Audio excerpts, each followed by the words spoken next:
আপনারা এই ডালটা কোনোদিন খেয়েছেন নাকি?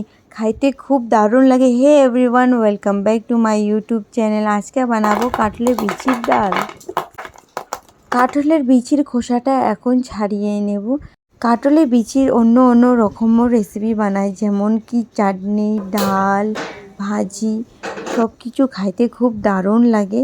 খোসাটা ছাড়িয়ে নিয়েছি, এখন সিদ্ধ করার জন্য জল বসিয়ে দেব। জলের মধ্যে অল্প একটু নিমখ দিয়ে কাঁঠালের বিচিটা সিদ্ধ করার জন্য এখন দিয়ে দেব।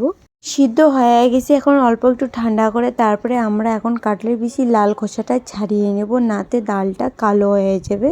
কড়াইতে তেল দিয়েছি, তেলটা গরম হয়ে গেছে। এখন 5 মিনিট শুকনো লঙ্কা লাল করে ভেজে পেঁয়াজটাও লাল করে ভেজে নেব। কাঁঠালের বিচির ডালে যদি একটু শুটকি দিই তো টেস্টটা আরও দারুণ হয়ে যায়, তার জন্য এখন শুটকি দিয়ে দেব। গোটা পেঁয়াজ, লাল লঙ্কা, গোটা জিরে ভালো করে পেস্ট বানিয়ে নিয়েছি, এখন দিয়ে দেব। মশলাটা ভালো করে ভেজে নিয়েছি। আর একটা কথা, গ্রাইন্ডারে আমরা কাঁঠালের বিচিটা পাউডার বানিয়ে নিয়েছিলাম, এখন দিয়ে দেব।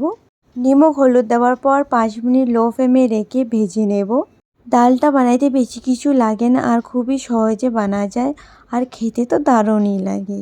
কথা বলতে বলতে ডালটাও ভাজা হয়ে গেছে, এখন জল দিয়ে দেব।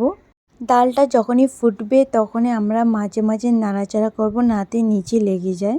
ডাল হয়ে গেছে, এখন লাস্টে আমার ধনেপাতা কুচি দিয়ে নামিয়ে বাটিতে সার্ভ করে নেব।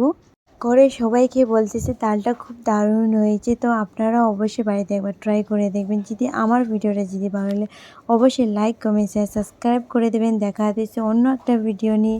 Bye bye.